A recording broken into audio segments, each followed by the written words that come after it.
Good morning students. आज हम BA पाठ प्रथम के द्वितीय प्रश्न पत्र में विनोबा जी के विचारों का अध्ययन करेंगे। विनोबा जी गांधी जी के वास्तविक उत्तराधिकारी और उनकी विचारधारा को कार्य रूप प्रदान करने वाले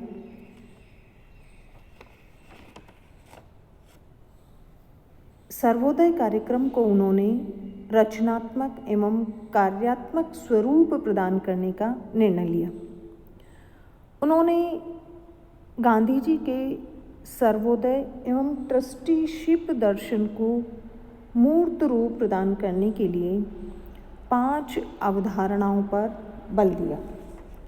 पहली थी भूमिदान, दूसरा ग्रामदान, तीसरा संपत्ति दान, चौथा बुद्धिदान और 5वां था जीवन दान। भूदान जो है वो उनकी मौलिक देन थी। भूदान के माध्यम से उन्होंने राष्ट्र के उत्थान का मार्ग प्रस्तुत किया और उसे व्यवहारिक स्वरूप भी प्रदान किया। भूदान की परिणति हुई ग्रामदान के रूप में और दोनों ने मिलकर भारत के लिए उन्नति का मार्ग दिखाया। भूदान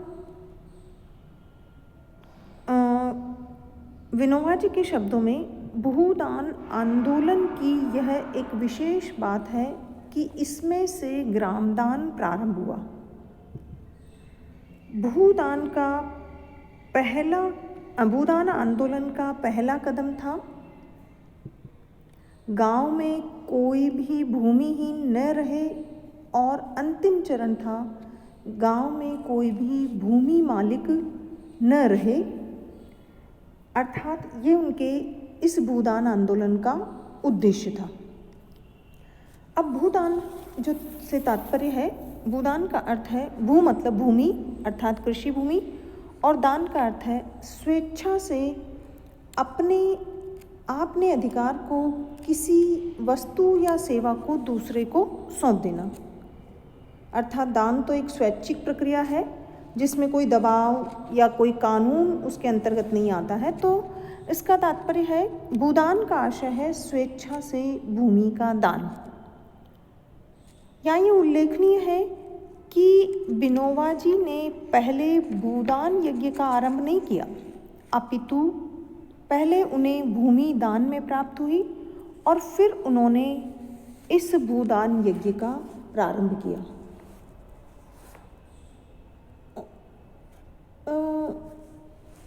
इस भूदान आंदोलन का प्रारंभ नलगोंडा जिले के पोचमपल्ली गांव, जो साम्यवादियों का प्रमुख केंद्र था, वहां से हुआ। वो अपनी सर्वोदय सम्मेलन की जो पदयात्रा उन्होंने प्रारंभ की थी उसमें वो जब इस गांव में पहुँचे और उन्होंने वहाँ के लोगों ने उनका स्वागत भी किया और वो वहाँ कुछ आराम करने जब रुके तो वहाँ के लोगों की आर्थिक स्थिति को समझने के लिए वो एक गांव में चले गए और उन्होंने उस गांव में जहाँ पर वो सबसे पहले गए वहाँ के लोगों के हालात देखे और जब वो वापस अपने घर आए, वापस उस स्थान पर वो अपनी वापस जो उनकी स्थानशाला थी वापस लौटने लगे तो वहाँ के कुछ हरिजनों ने उन्हें घेर लिया और कहा कि हम बहुत गरीब हैं, बेकार भी हैं, इसलिए और भी दुखी हैं, तो आप हमारी कुछ मदद कीजिए। तो विनोबा जी ने कहा कि मैं आपकी किस प्रकार मदद कर सकता हूँ? तो बोले कि हमें तो सिर्फ काम चाहिए और कुछ नहीं चाहिए। आप ऐसा करिए, हमें कुछ ज़मीन दिला दीजिए, हम उस पर अपनी मेहनत करके गुजर बसर कर लेंगे। तो विनोबा जी को कुछ समझ में नहीं आया कि क्या करें।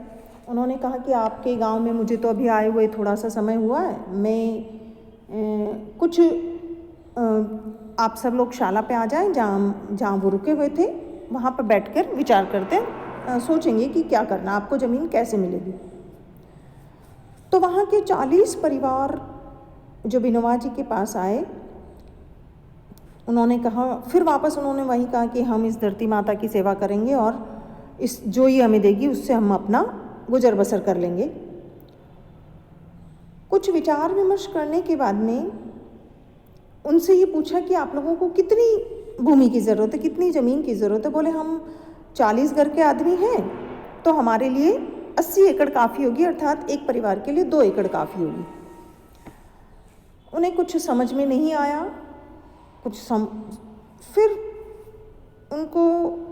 उन्होंने वहाँ दूसरे जो सब लोग बैठे हुए थे उनमें से वहाँ के जो एक स्थानीय कार्यकर्ता थे रामचंद्र रेड्डी, उन्होंने कहा कि मेरे पास कुछ ज़मीन है, मैं उसे देने के लिए किसी को तलाश रहा हूँ, तो और मेरे पिताजी की भी इच्छा थी, तो मैं ये 200 एकड़ ज़मीन में से आधी ज़मीन कुछ योग्य पात्रों में बांट देता हूँ, तो आप मेरी ये 100 एकड़ का ये दान आप स्वीकार कर लें। इस प्रकार उन्हें ये लगा कि ये तो एक चमत्कार हो गया, तो उन्होंने कहा कि 80 एकड़ ज़मीन मांगी है और जो देने वाला है वो तो 100 एकड़ ज़मीन दे रहा है। तो उन्होंने कहा कि हमें 100 एकड़ नहीं, हमें तो 80 एकड़ ही चाहिए और हम इसकी सेवा करेंगे। तो इस प्रकार जो है कि ये जो पोचमपल्ली गांव है, यहीं से 18 अप्रैल 1951 को प्रारंभ हुआ भूदान या आंदोलन जो है वो शीघ्र ही दूसरे सारे बंगाल, बिहार, उड़ीसा, उत्तर प्रदेश आदि अधिकांश प्रांतों में तेजी से फैलने लगा। इस प्रकार भूदान आंदोलन का प्रारंभ हुआ था। विनोबा जी कितनी भूमि भूदान के अंतर्गत चाहते हैं, ये उन्हीं के शब्दों में कि लगभग 5 करोड़ एकड़, अर्थात अप्रैल 1951 से सितंबर 1951 तक मात्र 6 माह में उनके पास में 30,000 एकड़ ज़मीन भूदान के अंतर्गत आ चुकी थी। अब उनका जो भूदान से संबंधित जो उनके विचार हैं, जो उन्होंने प्रतिपादित किए हैं, उसको हम देखते हैं कि उन्होंने कहा है कि जो भूदान है वो सत्याग्रह का रचनात्मक प्रयोग है। भूदान आंदोलन वस्तुतः जमीन की भिक्षा का आंदोलन नहीं, बल्कि यह तो अन्यायपूर्ण भू व्यवस्था के विरुद्ध अहिंसक सत्याग्रह का एक रचनात्मक प्रयोग है। फिर दूसरा उन्होंने कहा कि भूमि पर तो सबका समान अधिकार है, प्रकृति की चीज़ों पर सबका समान अधिकार है, पृथ्वी के उपभोग का भी सभी को समान अधिकार दिया जाना चाहिए। तो विनोबा जी के अनुसार भूमि पर व्यक्तिगत स्वामित्व के आधार पर कुछ लोगों को भूमिहीन रखना एक प्रकार का अन्याय है और इस अन्याय को दूर करने का अहिंसात्मक मार्ग है भूदान यज्ञ। उन्होंने कहा कि जो भूदान है वो सर्वोत्तम दान है, क्योंकि हमारी जो हिंदुस्तान की संस्कृति है उसका सर्वोत्तम अंश क्या है कि भगवान की मूर्ति सजाने में है, अर्थात कि जो काम करेंगे वो हम भगवान के लिए करेंगे। यदि हम उन्हें भगवान जो है वो दीन दुखी गरीब व्यक्ति में निवास करता है, उनकी सेवा ही भगवत सेवा मानते हैं, इसलिए हम उन्हें भोजन वस्त्र आदि दान देते हैं। तो यदि हम उन्हें उत्पादन का साधन देते हैं, अच्छी ज़मीन देते हैं, तो वह उस पर खेती करके अपने परिवार का पोषण करेगा और फिर मांगने नहीं आएगा। इसलिए जो भूदान है वो सर्वोत्तम दान है। और भूदान जो है वो आर्थिक विषमता को भी घटाता है। फिर है कि जो भूदान है वो भूदान में साम्य योग की स्थापना है, तो वो ये कहते हैं कि साम्य योग की स्थापना के लिए मैं भूदान मांगता हूँ। आज समाज में ऊंच नीच माने जाने वाले सभी दर्जे समाप्त होने चाहिए। तो जो खुद खेती नहीं जानते वे उस पर दूसरों के हाथ से काम करवाते हैं, और जो जानते हैं वे मजदूर के तौर पर काम करते हैं। तो उनका ये मानना था कि भूदान जो है वो आर्थिक विषमता को कम करता है। उनके अनुसार हमारी जो संस्कृति है वो पृथ्वी को माता मानती है और स्वयं को पुत्र, अतः उस पर सभी का समान अधिकार है। फिर है कि जो भूदान है वो राम राज्य की स्थापना का मार्ग प्रशस्त करता है, अर्थात भूदान दिलों को जोड़ता है, फिर जमीन जुड़ती है और फिर सहकारिता का विकास होता है। अनंततः समस्त ग्राम को एक परिवार में परिवर्तित करके राम राज्य की स्थापना का मार्ग प्रशस्त करता है। तो विनोबा जी ने भूदान की 5 भूमिकाएं बताई थी। एक है अशांति शमन, दूसरा है ध्यानाकर्षण, तीसरा है निष्ठा निर्माण और चौथा व्यापक भूमिदान और 5वां है भूमि क्रांति। तो उनका ये मानना था कि जो ये 5वीं जो भूमिका है इसके बाद में ग्राम राज्य और राम राज्य प्रारंभ हो जाएगा।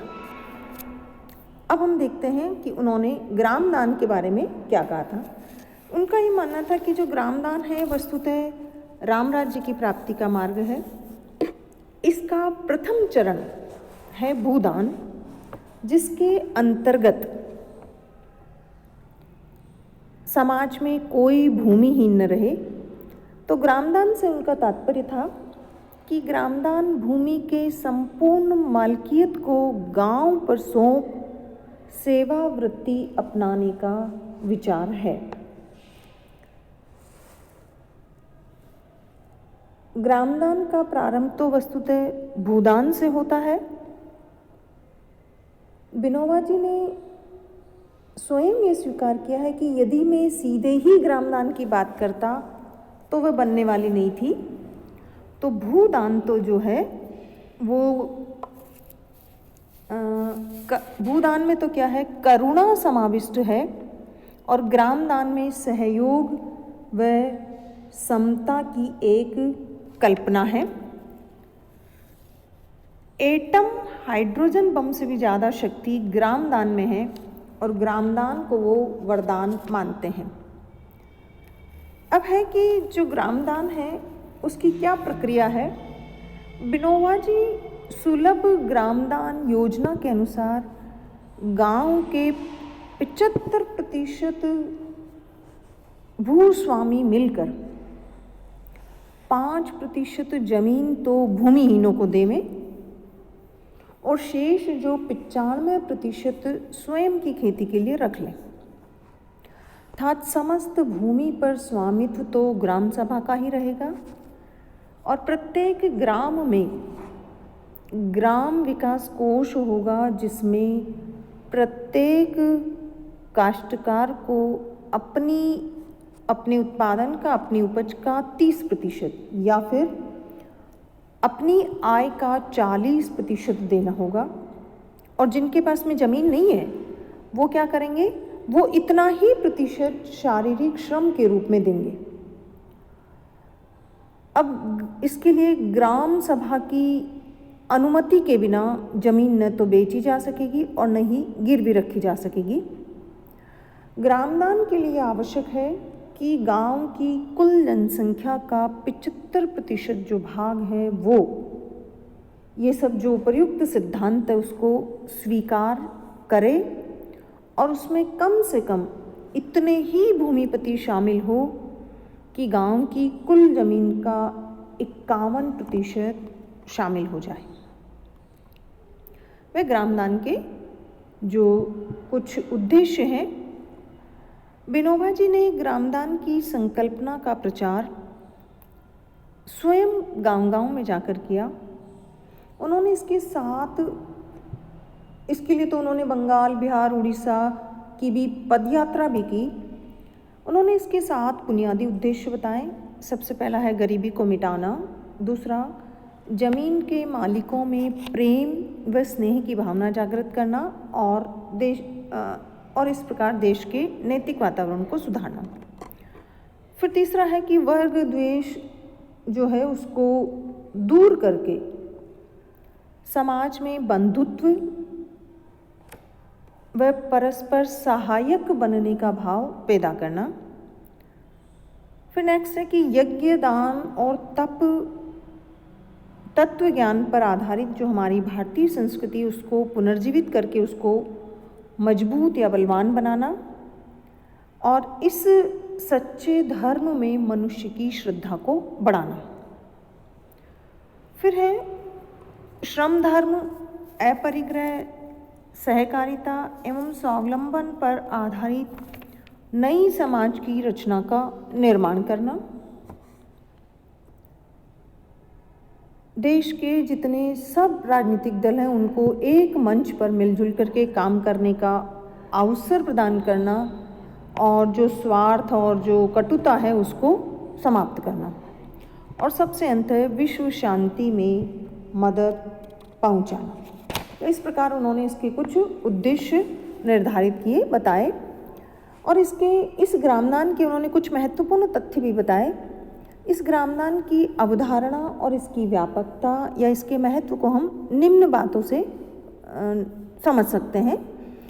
उन्होंने कहा कि भारत की एक आध्यात्मिक परंपरा है जिसमें मानव त्याग, प्रेम, करुणा और अद्वैत की भावना को उन्होंने महत्व दिया। अर्थात उनका ये मानना था कि विश्व पुरुष को सब कुछ अर्पण करके ही उससे जो मिले उसे भोगता है। अर्थात जगत में जो कुछ भी है वो सब ईश्वर का है। दूसरा है कि परिवार में एक दूसरे की चिंता और एक दूसरे का ध्यान किया जाता है, लेकिन आज वो सीमित हो गया है मैं और मेरे तक।